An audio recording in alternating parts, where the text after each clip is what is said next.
TV నేను పర్వినిక detail చూస్తే పల్నాడు జిల్లా నర్సరావుపేటలో వైసీపీ మాజీ ఎమ్మెల్యేలు మీడియా సమావేశం నిర్వహించారు. ఈ సందర్భంగా వారు మాట్లాడుతూ కూటమి ప్రభుత్వం ఎన్నికల హామీలో ఇచ్చిన ఏ ఒక్క హామీని కూడా నెరవేర్చలేదని మండిపడ్డారు. వైసీపీ ప్రభుత్వంలో రైతులకు అన్ని రకాలుగా న్యాయం జరిగిందని తెలిపారు. ఇక వైసీపీ నేతలపై కేసులు పెట్టడానికే కూటమి అధికారంలోకి వచ్చినట్లుగా ఉందని ఎద్దేవా చేశారు.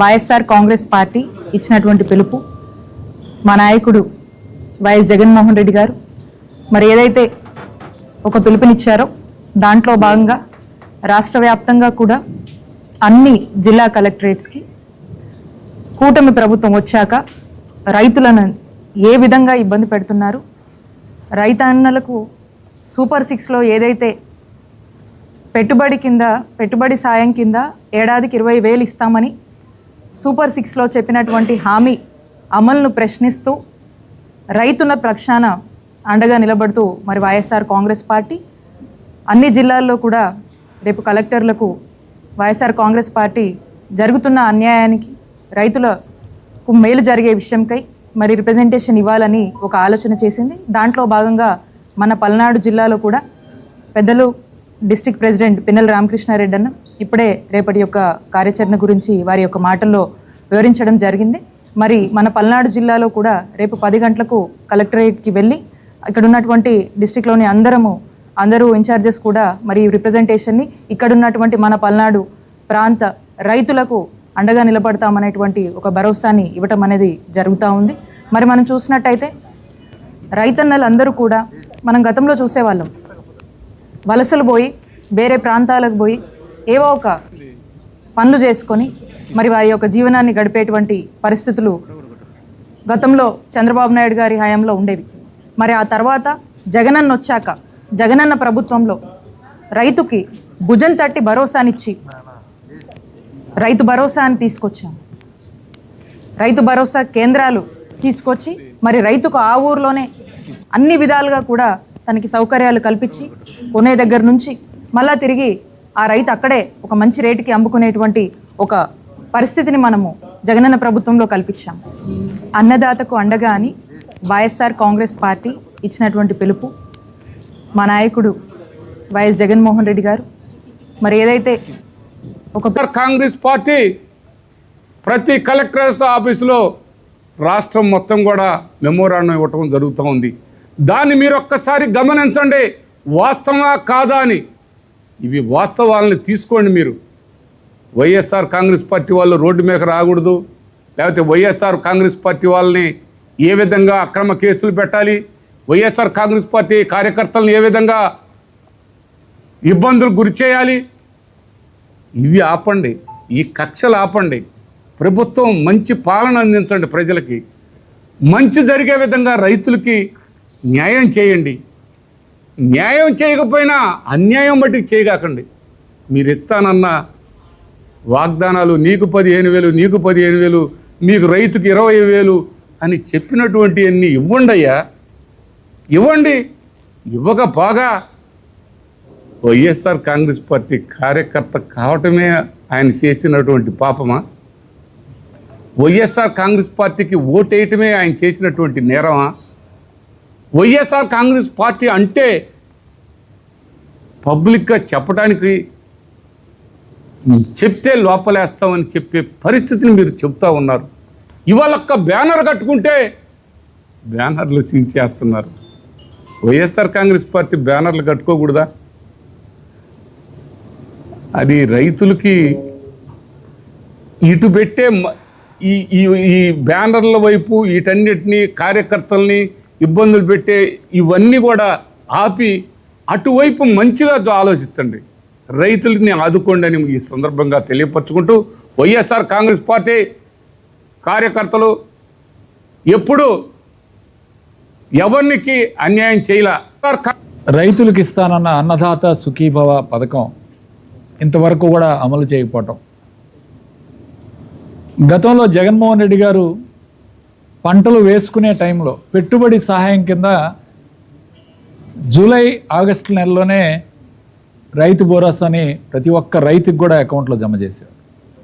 ఇవాళ సాగు అయిపోయింది, పెట్టుబడి అయిపోయింది, పంటల ధాన్యం కూడా ఇంటికి చేరుతున్నా సరే రేపు ఫిబ్రవరి మార్చిలో ఇంటికి చేరే సమయం వచ్చింది కూడా, అయినా సరే ఇప్పటిదాకా కూడా కనీసం దీని ఊసే లేదు, దీని గురించి ఎవరు కూడా మాట్లాడటం లేదు. అలానే ఈరోజు సైక్లోన్ వస్తుందంటే భయపడుతూ ఉన్నారు రైతులు. ఎక్కడ ధాన్యం తడుస్తుంది, ఎక్కడ మిర్చి పాడైపోద్ది, ఎక్కడ పత్తి పాడైపోద్ది అని చెప్పి రైతులు ఇవాళ భయపడుతూ ఉంటే, ఈ ప్రభుత్వంలో కనీసం రైతు దగ్గరకు వెళ్ళి ఈరోజు రైతుల యొక్క సదస్సు ఏర్పాటు చేయటం లేదు. అసలు అగ్రికల్చర్ మినిస్టర్ ఎక్కడ ఏం మాట్లాడుతున్నాడో ఎవరికి తెలియదు. ఇలాంటి సమయంలో గతంలో అయితే ఒక సైక్లోన్ వచ్చిందంటే ఇన్పుట్ సబ్సిడీ ఆ సంవత్సరంలోనే 45 రోజుల్లో రైతుల అకౌంట్లో జమ చేసే కార్యక్రమం చేశారు జగన్మోహన్ రెడ్డి గారు. 18 కోట్లు పెట్టి పంట బీమా చేయటం జగన్మోహన్ రెడ్డి గారి ప్రభుత్వానికే చెల్లింది. ఈ రోజులు పంటల బీమా లేదు అసలు. ఈ ప్రభుత్వం కనీసం బీమా కూడా జగన్మోహన్ రెడ్డి గారి ఆదేశాల మేరకు రాష్ట్ర వ్యాప్తంగా కూడా రేపు ఎలక్షన్స్ ముందు అధికారం కోసం, కుర్చీ కోసం చంద్రబాబు నాయుడు గారు, కూటమి ప్రభుత్వం ఏ రకంగా రైతాంగాన్ని మోసం చేసింది, గతంలో జగన్మోహన్ రెడ్డి గారు ప్రభుత్వం రైతులకి రైతు భరోసా కింద ఇచ్చిన మాట ప్రకారం ఏ రకంగా రైతులకు సహాయం చేశాం, కానీ ఈరోజు చూస్తూ ఉంటే రైతులను దగాగా మోసం చేసి ఈ కూటమి ప్రభుత్వం ఏదైతే రైతులకు 20,000 రూపాయలు సహాయం చేస్తామని ఏదైతే చెప్పారో, కానీ 6 నెలలు అవుతా ఉంది, దాని ఊసే లేదు. రైతులకు ఇవ్వాల్సిన, వాళ్ళకి ఇచ్చిన హామీల్లో ఏదైతే 20,000 ఉందో అది కనీసం బడ్జెట్లో కూడా వాళ్ళు ప్రతిపాదన పెట్టిన పరిస్థితి లేదు. ఇవే కాదు, సూపర్ 6 తోటి ఈ రాష్ట్రంలో అన్ని వర్గాలని ఏ రకంగా మోసం చేశారో, వాళ్ళు ఇచ్చిన సూపర్ 6 హామీల్లో రైతులకు అండగా ఉండటానికి రైతుల పక్షాన రేపు నరసరావుపేట కలెక్టరేట్లో కలెక్టర్ గారికి మా నాయకులు అందరం కలిసి రేపు రైతుల పక్షాన ఒక వినతి పత్రాన్ని, మెమోరాండాన్ని ఇవ్వబోతా ఉన్నాం. ఈ రకమైన పోరాటాలు ఈ రాష్ట్రంలో రైతాంగ పక్షాన చేయబోతా ఉన్నాం. ఇదే కూటమి ప్రభుత్వం, ఇదే చంద్రబాబు నాయుడు గారు, ఇదే పవన్ కళ్యాణ్ గారు వీళ్ళందరూ చెప్పారు రైతుల్ని దోపిడీ చేస్తున్నారని చెప్పారు. వైఎస్ఆర్ కాంగ్రెస్ పార్టీ రైతులకి ప్రతి ఒక్క విషయంలో అండగా ఉంది, కానీ ఇలాంటి అన్యాయం చేయలే. ప్రతి ఒక్క సమయంలో ఇబ్బంది జరిగినా కూడా రైతులకి ఇన్పుట్ సబ్సిడీ ద్వారా ఆదుకుంది వైఎస్ఆర్ ప్రభుత్వం ఆనాడు. ఈనాడు చూస్తే ఇదే కూటమి ప్రభుత్వం ఆనాడు కరెంటు బిల్లులు బాదుడే బాదుడు అని చెప్పినటువంటి ఇవాళ కరెంటు బిల్లు ఒక ఇండస్ట్రీ కూడా నడిచే పరిస్థితి లేనిది ప్రమాదం ముంచుకొచ్చింది. ఇండస్ట్రీ నడిచే ప్రమాదం వచ్చింది, నడిపించే పరిస్థితి లేదు. ఇండస్ట్రీని మేము బ్రహ్మాండంగా ఆదుకుంటాం, ఆదరిస్తామని చెప్తున్నటువంటి వీళ్ళు ఎక్కడ ఆదుకుంటారయ్యా? ఇవాళ ఒక్కొక్క స్పిన్నింగ్ మిల్లు మూతపడిపోతూ ఉన్నాయి, రేపు ఒక్క మిల్లు కూడా తెరిసే పరిస్థితి లేదు. ఈ కరెంటు బిల్లులు ఎవరు బాధింది? ఎవరు? మీరు కూటమి ప్రభుత్వం వారు. ఇవాళ పత్తి రైతు ఆత్మహత్యలు చేసుకునే పరిస్థితి వచ్చింది. ఇలా ధాన్యం రైతులు అడిగే పరిస్థితి లేదు, ఎంతకోకంతగా తీసుకోటట్టే తీసుకునే పరిస్థితి లేదు. అదే చూస్తే ఇవాళ మిర్చి రైతులు అల్లాడిపోతున్నటువంటి పరిస్థితి. ఆనాడు వైఎస్ఆర్ ప్రభుత్వంలో కింటా వచ్చి 2,500 రూపాయల దాకా అమ్ముకోగలిగారు, 25,000 దాకా. ఇవాళ చూస్తే కేవలం 10 నుంచి 15,000 కూడా కొనేవాళ్ళు లేరు. ఇదే కూటమి ప్రభుత్వం, ఇదే చంద్రబాబు నాయుడు గారు, ఇదే